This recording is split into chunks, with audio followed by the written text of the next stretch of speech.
Tu klausies Pa ceļam biznesā, kur dalāmies ar uzņēmēju pieredzi, ekspertu zināšanām un vērtīgiem resursiem tavam biznesam.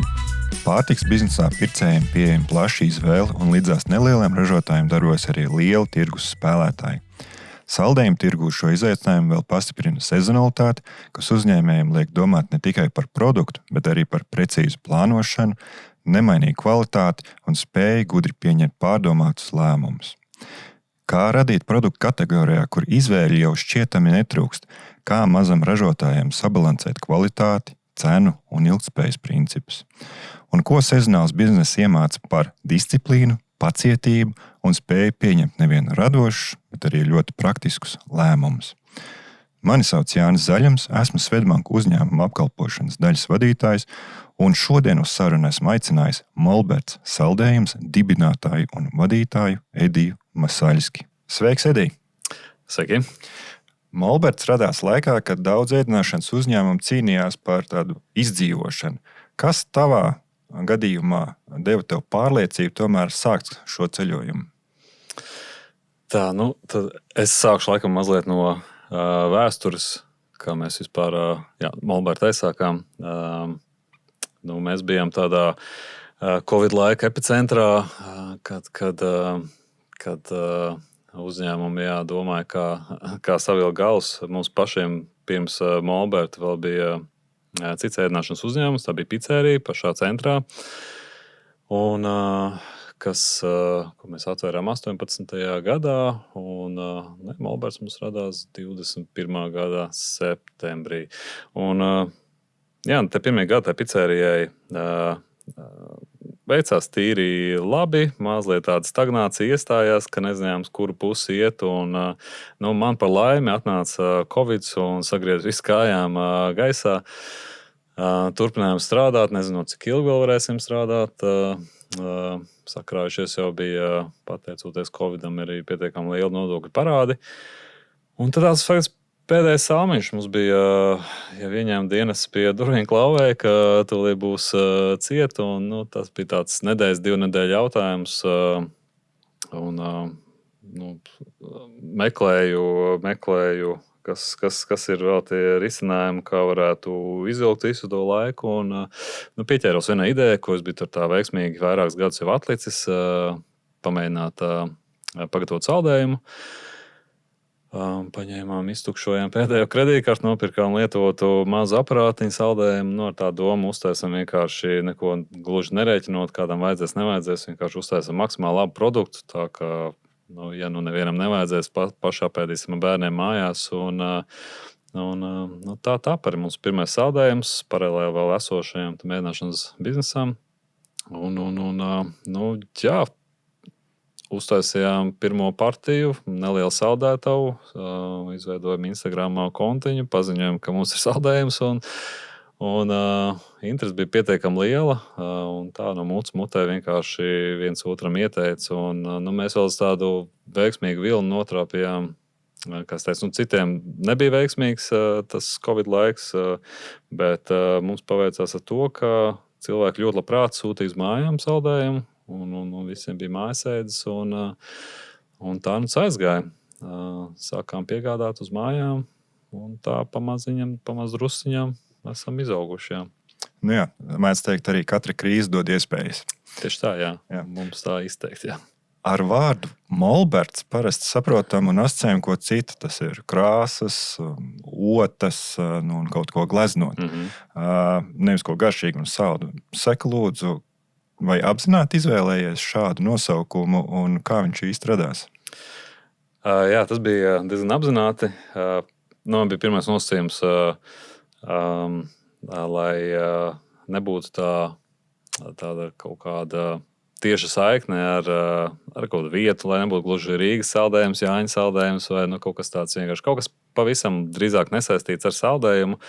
Jā, Molberts man asociēs vairāk kaut kas ar mākslu, un tā mēs nospriedām, ka mēs paši tādi gauši mākslinieki, kas miksē krāsas un dažādas izēvielas, un tā kā maza mākslas darbiņa, un Molberts, jā, tā labi izklausījās, un izlēmām, ka būsim Molberts, jā, pavisam nesaistīts ar saldējumu, bet arī apzināts tādā ziņā, ka arī gribējās kaut ko radīt jaunu, savādāku, un lai nebūtu kaut kādas asociācijas varbūt esošiem konkurentiem vai tādiem zināmiem saldējumiem. Jā. Saldējums Jānis, es ceru, jums drīz arī būs pieejams jūsu receptūrā. Bet domājot par jauniešiem un tieši jaunajai paudzei, tas autentiskums ir viena no būtiskākajām vērtībām un bieži tie atbildes meklē arī sociālos tīklos. Mēģināju vienā no jūsu sociālajiem tīkliem noskrolēt līdz pašai apakšai, apstīdos, kad ir pirmais sociālais tīkla ieraksts bijis. Atzīšos, man neizdevās, jo pēc 15 minūtēm man bija jāskrien tālāk, un tur jūs esat redzami. Jautājums, kā izdodas aizsniegt līdz jauniešu auditorijai? Atkal, laikam tāds pēdējais vilciens bija, ka ielicām tajos sociālos tīklos, jo tādā brīdī, tos gadus 5 atpakaļ, kad aizsākām, tad kaut kā tā aizsniedzamība caur sociālajiem mēdījiem bija daudz tāda organiskāka, vienkāršāka, bez nekādām īpašām apmaksātām reklāmām. Kaut kā mūs vienkārši atrada, radās tie sekotāji un tā mūsu auditorija, kas mums tagad ir. Tagad, ja runā tieši par tādiem sociālajiem mēdījiem, tur liekas tāds mazliet iestagnēs, vai tā informācija tādā pasaulē sociālos tīklos ir tik pārlieku daudz, jau ka tiešām jārada kaut kāda unikāls materiāls, lai cilvēki sekot un skatītos līdzi. Bet nav tā, ka mēs patreiz arī ļoti pārdzīvojam par to, ka ieliekam kaut kādu informāciju vai kaut kādā noteiktā laiks brīdī, vai tas ir mēnesis, pusgads, mums tur nerodas jauni sekotāji. Mēs tur izliekam informāciju, kas mums liekas svarīgi par kaut kādām jaunām saldējumu garšām vai pasākumiem, un kas redz, tas redz. Īpaši svarīgi tas bija pirmsākumos, kad faktiski mēs eksistējām tikai tādā sociālā pasaulē, un visas iestādes, visa Rīga bija slēgta. Bet tagad mums ir pašiem 5 lokācijas, un daudz kur arī mūsu dzīvē satiek. Daudz no tiem mazajiem bērniem jau ir jaunieši izauguši par tiem 5 gadiem, un paši arī bez mamām, tētiem. Un kaut kā tā, jā. Sāk atrapusiem ar pašiem mazākajiem. Saldējumu tirgus ir ļoti piesātināts ar konkurenci. Kā tu definētu savu zīmola atšķirību? Un kas cilvēkiem liek pie jūsu zīmola atgriezties atkārtot un izvēlēties tieši Molberta saldējumu? Tā tad, no laika gala mēs īsti pat tos konkurences tā neesam pētījuši. Kas un kuram ir piedāvājums un kādas garšas un kā kurš sevi nopozicionē. Un, tā īsti pie tā sēdējuši un domājuši par to neesam. Vienkārši mums jau no sākuma tas mērķis bija radīt labu produktu, labu kvalitīvu, ar pēc iespējas tīrāku, lai tajā produktā būtu tās vērtības, kas mums pašiem ir svarīgas. Un, tas kā pie mums atgriežas, noteikti ir tas, ko mēs diezgan skaidri pasakām, ka mūsu saldējumos nekādas neatradīs, nekādas palmu eļļas, taukus, vielas, krāsvielas, mākslīgas un neko citu. Šis saldējums ir maksimāli dabīgs. Un tā ir viena lieta, ko novērtēju. Otra noteikti tā garšu pasaule, kas mums ir 16 dažādas garšas par sortimentā, un katrs atrod kaut ko priekš sevis. Pat ja atnāk liela ģimene, 4, 2 pieaugušie, 2 bērni, katram būs kaut kas, ko atrast.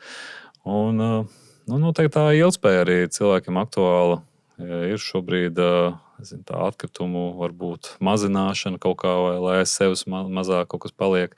Un tad tā aktivitāte, ka mēs pildām stikla burciņā saldējumu līdzņemšanai, un to stikla burciņu var aiznest mājās, izmazgāt, atgriezt un atkal uzpildīsim. Tādas tie visi sīkumiņi salasās kopā, un tad cilvēks to novērtē, un laikam tā arī pie mums atgriežas. Jā. Tā kā nevar pat izcelt kaut kādu vienu lietiņu, dēļ kā tiešām nāk pie mums, bet katram kaut kas ir savs svarīgs. Beigās garšai, protams, arī, ja garša nav un cilvēkam tas produkts negaršo, lai cik viņš būtu veselīgs vai skaists un ar ilgspēju, bet tas arī droši vien tā neatgriezīsies pie mums. Jā. Tā kā visu kopums tāds. Jā. Kas bija tas brīdis, kad Edijs saprata, ka sanāk, izdodas un ir īstais ceļš, uz kur ir uzkāpts? Nu, tas laikam jau bija pašā sākumā, tad, kad mēs veiksmīgi to pirmo pusi saldētāju izturgojām, un tad es ar kolēģi līdz 4 rītā gatavojam vairākas dienas pēc kārtas saldējumu, un no tā mazā aprātiņa, cik mums sanāca. Un tas pieprasījums turējās, un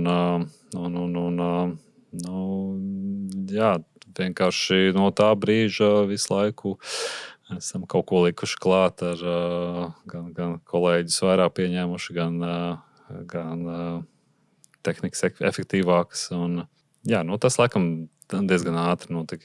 Kas ir tava mīļākā garša? Kur bija pirmā, ar kuru jūs sākāt, un kur ir šī brīža tavs favorīts? Tā, pirmā, ar ko mēs sākām, tas joprojām, es teiktu, tās tā kā bestsellers ir vanīļas ar šokolādes brauniem un sāļo karameli.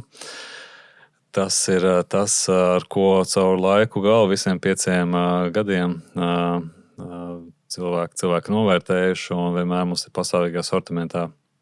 Vispār pirmās garšas jā, bija tās klasiskais rums un rozīnes, bija Madagaskaras vanīļas saldējums, upeņu sieru kūkas.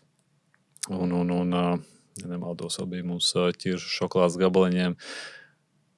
Un, jā, nevar nepieminēt, mēdz kūkas saldējums ar brūklinēm. Tad mēs ar tādu klasisku Latvijas desertu ielikām vienkārši burciņā. Cilvēki ļoti novērtēja. Tās ir tādas mūsu pastāvīgā sortimentā, kas ir gadiem cauri izdzīvojušas, kas attiecas uz mani pašu. Es tāds neesmu pārāk oriģināls. Man ir vienkārši vanīļas saldējums, vienmēr mājās Madagaskaras vanīļa. Man patīk vienkārši pašam kaut ko pievienot klāt, vai tās ir sezonā svaigas zemenes, vai to pašu espresso pārliet pāri un sanāk afogāto. Man galvenais tas klasisks Madagaskaras vanīļas, vai tas pats rums un rozīnes. Bet jā, es pats neesmu īstenībā pats lielākais saldējuma ēdājs, un es vēl tā kā salīdzinoši reti ēdu. Bet Madagaskaras vanīļai jābūt vienmēr mājās. Jā. Es šķiet zinu, ko es darīšu vakarā. Došos uz veikalu. Par zīmolu. Kurā brīdī mazs zīmols iegūst priekšrocību salīdzinājumu lieliem tirgus spēlētājiem? Un kādi ir tie ierobežojumi mazajiem esot? Jā, tās priekšrocības, laikam jau mazam esot, mēs varam pirmkārt diezgan ātri norēģēt un pielāgoties kaut kādām tirgus situācijām, vai nav mums tā lielā korporatīvā vide, kur mums jāsaskaņot ar neskaitāmām nodaļām, tā, lai kaut ko nepareizi nepasakām vai neizdarām. Mēs esam tāds mazs ģimenes uzņēmums un varam ātri reaģēt, uz kur pusītiem vajag. Un nav mums arī neskaitām padomdevēji, kas saka, labāk daram tā, labāk to nedaram. Un mēs paši intuitīvi, kā mums liekas, gan kādas garšas mums izvēlēties un gatavot, gan gal galā atverot kādu jaunu lokāciju, kāds mums būs tas dizains un interjers un viss tāds mūsu paši esam lēmumu pieņēmēji un tāpēc mēs viņu šobrīd vispār to zīmolu ļoti arī sargājam un neejam tur, kur mums neliekas, ka mums nav jābūt uz arī tādā pašās lielveikala ķēdēs. Ja mēs jūtam, ka mums tur nevajag būt, tad mēs arī neiesim. Mēs esam tā paši mums divām kājām, darām, ko mēs vēlamies un ejam, kur mēs gribam. Es pieļauju, ka lieliem zīmoliem ir pēc tādas mācību grāmatas viss tā jācenšas pareizi darīt un nenošau grēzi, bet tad atkal viss paliek tāds ļoti vienveidīgs un nav tās iespējas varbūt tā individuāli izpausties, kas bieži vien cilvēkiem tagad pietrūks. Jā, to jūsu raksturu var manīt katrā burciņā, kur nopērk. Un es saprotu, ka arī ikdienā tad var dzirdēt dažādu vārdu leksikas ražotnē, atbilstoši ražotnes vajadzībām. Jā. Saka, lūdzu, kā jūs izvēlaties vietas, uz kurien jūs aizbraucat ciemos, jo jums ir vietas, kur jūs esat patstāvīgi Rīgā, tajās tirzniecības vietās, bet ir arī manītas vietas, ka jūs izbraucat ar busiņu ārpus Rīgas, paciemojaties citur. Jā, ar tiem izbraukumiem tā, ka šis tāds pirmais gads, ka mēs tā intensīvāk uz to sākam strādāt, jo mums gan bija tāds izbraukuma trailerīts, tāds kemperīts, varētu teikt, ar kuru mēs vairāk devāmies uz pasākumiem, kur mūs pašus uzaicina. Tas var būt kaut kāds kāzas vai kāds lielāks korporatīvs pasākums, bet tā paši baigi nemeklējām tās vietiņas, uz kuriem braukt. Bet burtiski nedēļu atpakaļ pabeidzām savu tādu tā saucamo food trucku saldējumu izbraukumu, tādu lielāku busiņu. Tad šis ir tas periods, kad arī sākām meklēt, kur tad mēs vispār varētu aizbraukt. Gribas tagad pamēģināt primāri dažādas pasākumus, dažādas vietas, pilsētas, lai beigās saprastu, kaut kur mēs nokļūdīsimies, kaut kur būs bijis vērts aizbraukt, kaut kur varbūt nebūs bijis vērts aizbraukt, bet tā arī taustīsimies, sapratīsim, kur braukt, kur nebraukt. Manījām, ka jūs bijāt aizbraukuši gan uz Calvin Harris koncertu, gan arī uz Kuldīgu, uz Carnival Youth koncertu. Kā jūs redzat, kā izdodas vienā koncertā, kāda publika ir un kāda ir otrā koncertā, un vai tie apmeklētāji, kas ir gatavi iegādāties arī saldējumu? Jā, bijām tieši šonedēļ. Es atvainojos, iepriekšējā nedēļā uz Mežparku apmeklējām Calvin Harris koncertu un bijām pāris dienas vēlāk Kuldīgā, tur bija Carnival Youth koncerts Kaļķu kvartālā. Divi tādi pretstati, kas man arī, ko es tikko minēju, ka gribas eksperimentēt un braukt uz dažādām vietām, lai saprastu, kas tad ir tie, kur tad ir tā mūsu mērķa autoriem, kur mūs vispār sagaida. Un tad, ja salīdzinu šos divus, tad jau uz papīra liekas, vienos vārtos tur braucot uz Mežparku, tur būs 40,000 apmeklētāji un rinda stāvēs, tad tā mums nebija. Pirmkārt, ir skaidrs, ka dalības maksa ir diezgan augsts šādiem pasākumiem, kas ir jārēķinās. Beigās tu esi viens no entajiem saldējiem tirgotājiem un tad vēl food courts, kas ir pietiekami plašs un tad jau tur īkšķi, ka būs vēl tā saulītes silts laiks, lai par to saldējumu ēstu lai gan laiks bija silts, bet es teiktu, ka ja tur rēķinām ar plusiņu vai mīnusiņu, tad drīzāk atbraucam atpakaļ ar mīnuszīmīti, ietirgojam, savelkot visus galus kopā un darba algas un dalības maksas. Turpretī aizbraucot uz mazo Kuldīgu, 40 reizes mazākā koncertā pēc apmeklētāja ziņas mums veicās daudz labāk, jo tā auditorija, kas tieši devās to koncertu un kas vispār nonāk līdz Kuldīgai, bija tāda daudz vairāk mūs sagaidīja, novērtēja, ka mēs tur esam, un daži pat reizes 3 atgriezās pie mūsu busiņu pēc saldējiem. Un tas viss tāds ģimenīgāks pasākums, un tas mums ļoti patīk. Patīk, bet vienkārši katram ir kaut kāds savs mērķis. Arī tādā pašā lielā koncertā ir kaut kāds kļūdiņas, kur mēs saprotam, un kas no kā ir jāmācās, ko varētu nākamreiz labāk izdarīt. Man īstenībā patīk vairāk nevis tās veiksmes, ka mums ir tā superīgā garša kāda, kas ir uzražota, vai tā foršā vieta, kur esam nonākuši un veicās, bet man tas mindsets ir bišķiņ savādāks. Man patīk ļoti kļūdīties un no tām kļūdām, lai viņi cik maksātu, bet ja tur tāda vērtīga informācija iekšā, tad pēc tam varam pakoriģēt un tāda gudrāk tapt. Jā.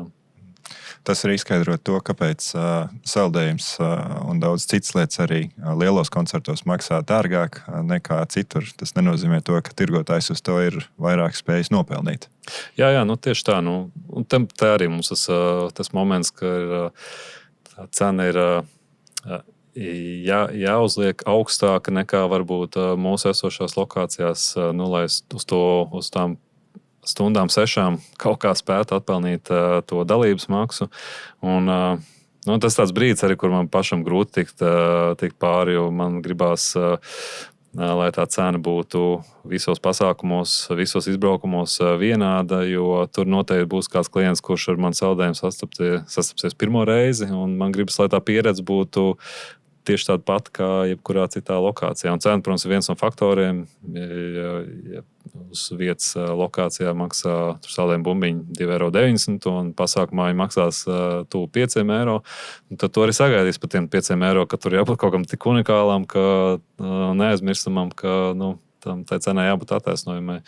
Bet tas ir tāds daļa no visas tā procesa.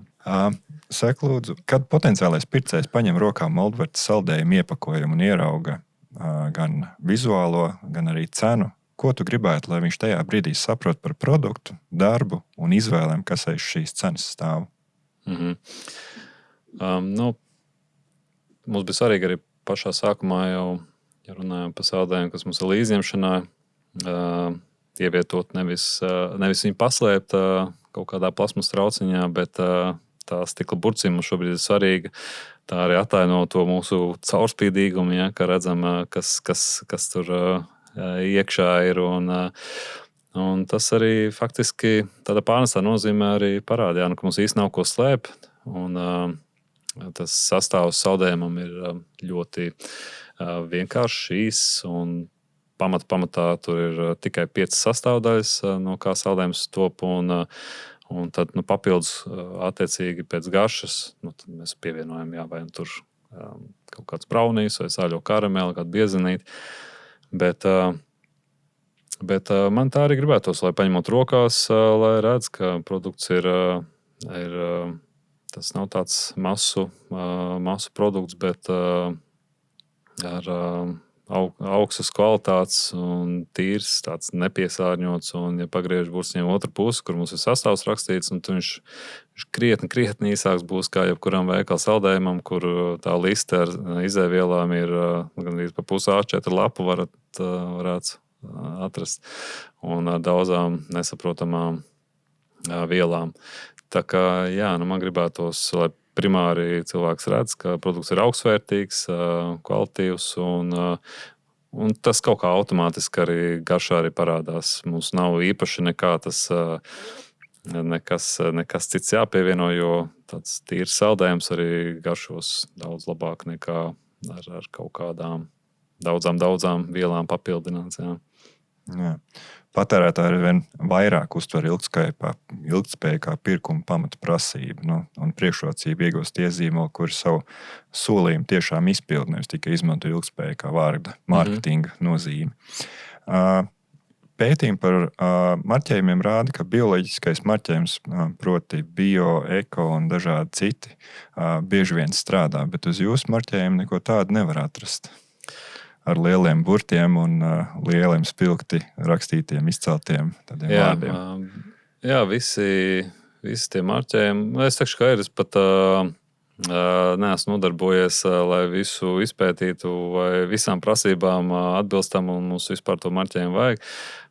Noteikti tas būtu brīdis, ja ietu kādā lielveikala ķēdē un tad kaut ko kārtējo papildus tādu zīmodziņu uzlikt uz iepakojumu, kā varbūt tas ekstra 1 no 100 cilvēkiem tomēr izvēlētos mūsu iepakojumu, bet tas mums tā īsti aktuāli nav ne marķējumi, ne kaut kādas papildus lietas, ko tur attēlot. Mēs paši zinām, ka mums ir labs produkts, tīrs produkts, un nevienu nemānām. Tas marķējums mums nekādu īpaši lomu šobrīd nespēlē. Un, kad skatoties uz ilgspēju, tad tur mēs no pirmās dienas vienmēr esam pie tā piedomājuši, lai aiz sevis atstātu mazāku ietekmi. Un tāpēc bija tas lēmums par tām stikla burciņām, kas nav tikai uz papīra, bet cilvēki tiešām ļoti aktīvi iesaistās un labprātīgi arī nes tās burciņas atpakaļ. Ir klienti, kas sakrāja 100 burciņas un atnes un ir ēduši aktīvi savu pusgadu. Tā kā par to mums pašiem arī tāds prieks, ka tas arī mums pašiem nav tā, ka tikai tāds ķeksīts, lai labi izskatītos un kaut ko gudru stāstīt, bet ka cilvēki tiešām piedomā un iesaistās, un par to mums tāds prieks. Jā. Tad jums no paša sākuma jau bija pārliecība, ka cilvēki Latvijā šo pieņems un iesaistīsies. Jā, gan, jā. Likās svarīgi, ka tā vajadzētu būt, bet cik pieņems un vai cik cilvēkiem būs interesanti, to īsti nevarējām zināt. Bet tiklīdz sāka saldējumi kā tādu mums pirkt, un tad redzējām, ka ir atkārtots pirkumu, un pie atkārtotā pirkuma cilvēks sniedz mums tās tukšās burciņas, tad sapratām, ka cilvēkiem tas ir svarīgi, acīm redzot, un mums tikai prieks par to. Jā. Parunāsim par sezonalitāti. Saldējums, sezonalitāte, vasara. Sezonālā biznesā parasti kļūdām ir ļoti, ļoti liela cena. Jo faktiski ir tikai viena īsa sezona. Kā jūs plānojat stabilitāti laikā, kad ieņēmums svārstās gadu ietvaros būtiski uz augšu un pēc tam uz leju? Te arī vienkārši no gadu uz gadu mēs to pieredzi krājam un saprotam to sezonalitāti un mācāmies no iepriekšējo gadu kļūdām, jo pirmajos 3 gados katru sezonu, kā mums sākās, mēs viņu mazliet nokavējam, jo tā vasara atnāca negaidīti ātrāk, ik pa kaut kādām pāris nedēļām nekā gadu iepriekš. Un tā vienmēr ir tā, ka esam nokavējuši, un saldējums ir gan arī viss apēs, un nepaspējam pieražot, un vai nav viss tas pilnais sortiments. Bet tagad no kļūdām mācāmies, cenšamies jau agrā pavasarī, jau no ziemas ejot ārā, veidot krājumus, lai uz to pirmo silto laiciņu vitrīnas mums būtu pilnas, produkts būtu pieejams. Protams, tā atšķirība ir krasi manāma no ziemas ejot ārā pavasarī, tad tas apgrozījums pieaug 3-kārši. Un tad galvenais būt gataviem gan lai ir pietiekamā skaitā produkcija, gan arī personāls laicīgi pieņemts, apmācīts un tāds tā kā zemais starts, visi gatavi strādāt. Un es varu teikt, ka pirmajos 2 gados mazliet tā pārdzīvojam, kad pienāk tas rudens un saķeram galvu, kur skriet un vai nevajag lielāks līdzekļus mārketingā ieguldīt un reklāmās un akcijās. Tad mēs to stratēģiju vienkārši pamainījām. Sapratām, ka ir ne jau jākoncentrējas uz tiem augstiem gada mēnešiem, kad jācenšas piedabūt to klientu, kuram īstenībā to saldējumu nevajag tik bieži, lai viņš vairāk pērk, bet drīzāk jākoncentrējas uz to karsto sezonu, cik viņa īsa vai gara ir tajā gadā, un maksimāli efektīvi nevienu dienu neizlaižot, jāspēj nostrādāt un izbraukt uz pēc iespējas vairāk, varbūt izbraukumos un korporatīvos pasākumus apkalpot un vienmēr nodrošināt, lai pietiekamā skaitā esošajās mūsu vietiņās ir darbinieki un spēj tā raitāk apkalpot. Jā. Es teiktu, ziemas mēnešos arī mums darbs neapstājās. Gandrīz viss personāls, kas strādājas vasarā, turpina darbu. Vasarā mums arī studenti un skolnieki piestrādā, tad tie tā automātiski uz vasaras beigām dodas atpakaļ mācībās, bet lielākā daļa tomēr paliek un turpina strādāt. Un tad vienkārši mazliet pamainām to darbiņu, nekoncentrējamies tik daudz uz klientiem klātienē, lai to saldējumu no vitrīnām mums pirktu, bet tad vairāk pastrādājam uz saldējumu līdzņemšanai un izmantojam dažādus kanālus, kā aizvest tās burciņas uz mājām. Jā. Un izjūt no sezonalitātes, arī cenšamies tas garšas mazliet pamainīt, un arī tas tīri labi strādā, ka, piemēram, rudenī mēs ābolkūku saldējumu atgriežam vai medus kūku saldējumu. Uz Ziemassvētkiem noteikti mums ir piparkūku saldējums ar mandarīniem un dažās tādas sezonālas garšiņas. Jā. Kur Molberts biznesā šodien izmanto mākslīgo intelektu? Kādā prognozēs, veidošanā, garšu laboratorijā, ražošanas apjoma prognozēšanā, sezonalitātē, varbūt jau ir jauna recepte tā puse kāda? Ar mākslīgo intelektu es teiktu, ka mēs tā lēnā garām sākam saprast, ko vispār no viņa varētu izspiest, jo recepts noteikti nav tās. Es interesi pēc esmu mēģinājis, lai kaut ko oriģinālu radu, bet saprotu, ka man pašam sanāk labāk nekā mākslīgajam intelektam, uz to es nepaļaujos. Jo mākslīgais intelekts ļoti, protams, strādā no tās informācijas, kas jau ir tādā vidē, un kaut ko miksē kopā no pa garšām runājot, no esošām garšām, bet dažreiz tā pašiem mums tādā pieredzē uzkrātājā ir daudz labākas tās idejas nekā mākslīgam intelektam. Bet tas, kur es pats esmu mazliet paspēlējies, domāju par kaut kādiem jauniem tirgiem, domājot, vai tas brīdis, kad jāaiziet varbūt no Latvijas ārā, kas varētu būt kuras varētu būt tās valstis, lai kaut kādas prognozes sagatavotu, izējot no dažādiem aspektiem, gan lokācijas, kādā pilsētā, pirktspējas un sezonalitātes, un tā, lai saprastu, uz kur pusi mums varbūt virzīties tālāk, jo Latvijā es teiktu, ka mēs tā mazliet esam izsmēluši savas iespējas. Latvijā pārtikas industrija kopumā ir piedzīvos diezgan liels izmaiņas pēdējo 10 gadu laikā. Sek, lūdzu, mēs kļūstam drosmīgāki un esam gatavi vairāk nišas produktiem? Es teiktu, tas laiks, jau, kad mēs sākām, un vēl jau vairāk šobrīd, man liekas, nišas produktiem pateicīgāk laika vienkārši nav, jo tas, ko izdara lielveikala ķēdes, vienkārši paver iespējas tiem mazajiem nišu produktiem vienalga, vai tās ir siera ražotnes, sīdra ražotnes vai jebkurš cits, kas kaut kādu tādu tā saucamo krafta produktu rada, jo lielveikalos ieejot, lai gan tie plaukti ir pārpilni un konkurence tur milzīga un iespējas cilvēkam ir daudz no kā izvēlēties, bet tomēr viss bieži vien liekas tik tāds ļoti tāds viduvējš, tā, lai dar visiem un tie paši, vai pat to pašu sieru runājot, nesen bijām uz restorānu, kur arī pasniedz vietējos sierus un sapratām, tik garšīgs sieras sen nav ēstu, bet ja tu no tā lielveikala katru dienu liec groziņā vienu to pašu un tas garšas tāds līdzīgs un, protams, garšas līdzīgs tā, ka vienkārši ir jācīnās tiem ražotājiem, lai atbilstu tiem gariem derīguma termiņiem, ko pieprasa lielveikala ķēdes un maksimāli kaut kā naudu spētu beigās nopelnīt. Un tad nevar tur tādas tik ļoti, tie mazie. Un mazie ražotāji, protams, kā tādi, tie, kas grib, tad tiem tās iespējas ir ierobežotas tur ielikt iekšā.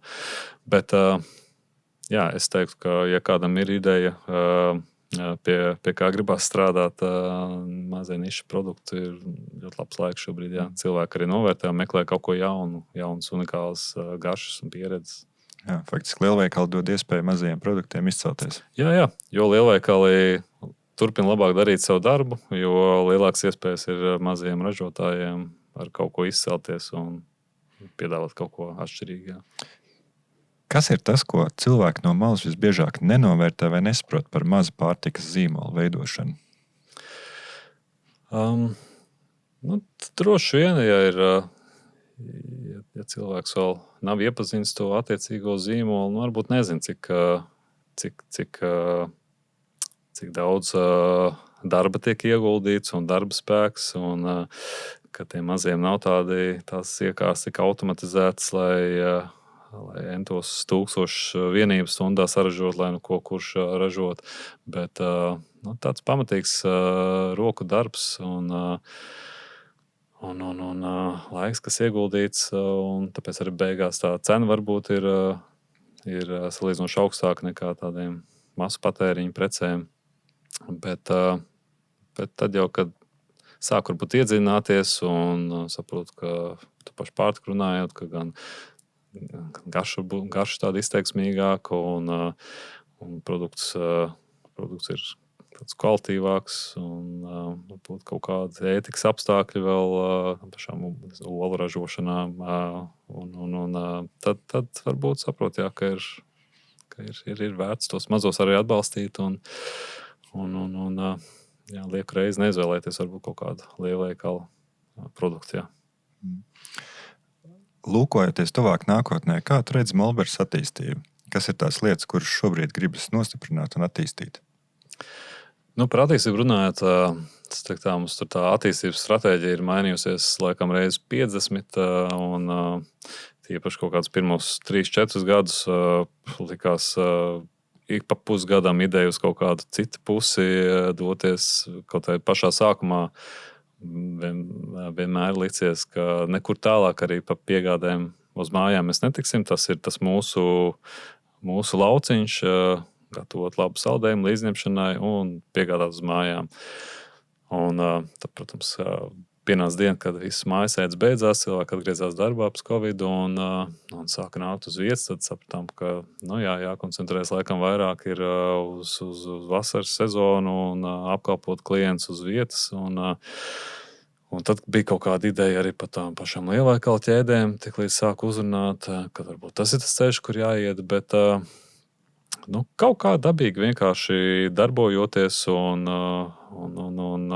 saņemot atgriezenisko saiti, ko vispār cilvēki saka, ko novērtē, kas viņiem ir vajadzīgs, vērojot kaut kādas tendences, gan sezonāls, gan arī mēs diezgan apzinīgi arī tās savas lokācijas izveidojām, lai nav visas gluži vecrīgā un tad paļautos tikai uz turismu plūsmu, bet lokācijas ir dažādas, ir gan lielveikalā, gan pašā vecrīgā, gan centrā, gan Agenskalna tirgū. Katrs strādā mazliet savādāk, un tad arī no tās informācijas izejot, saprotam, uz ko tam mums virzīties tālāk.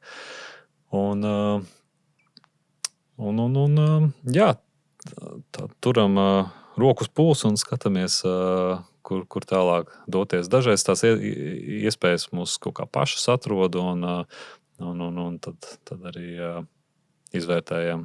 Jā. Un šobrīd, ja runāju par tā tuvāko nākotni, vēl joprojām mēs koncentrējamies noteikti uz tādām savām pašu lokācijām.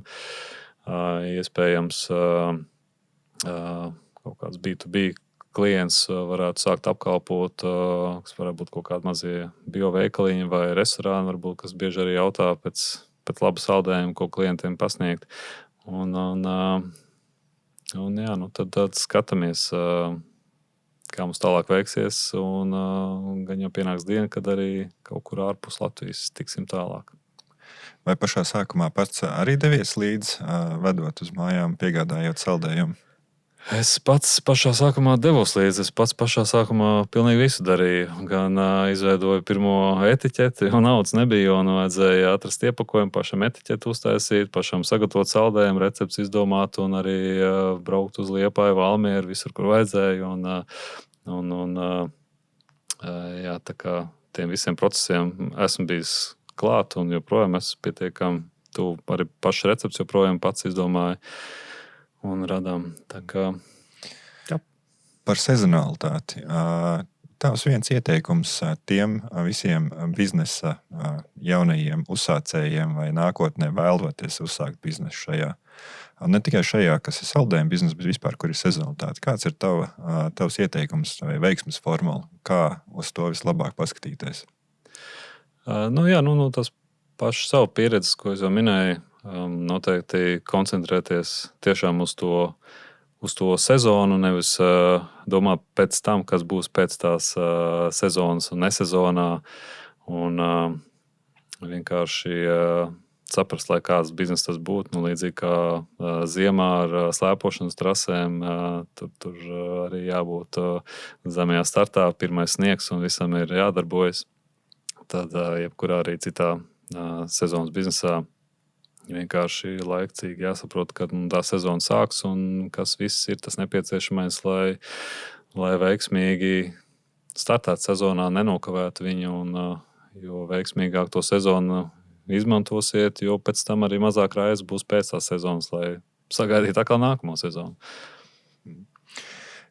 Ja tu šodien sāktu Molberts saldējumu no sākuma, no pašas pirmās dienas, ņemot vērā šī brīža sociālos tīklus, visas izmaksu pieaugums, ilgtspējas prasības, jauniešu paradumu maiņas, tajā skaitā visu pārbaudīt arī visu internetā, ko tu darītu savādāk šodien, darot to visu no sākuma?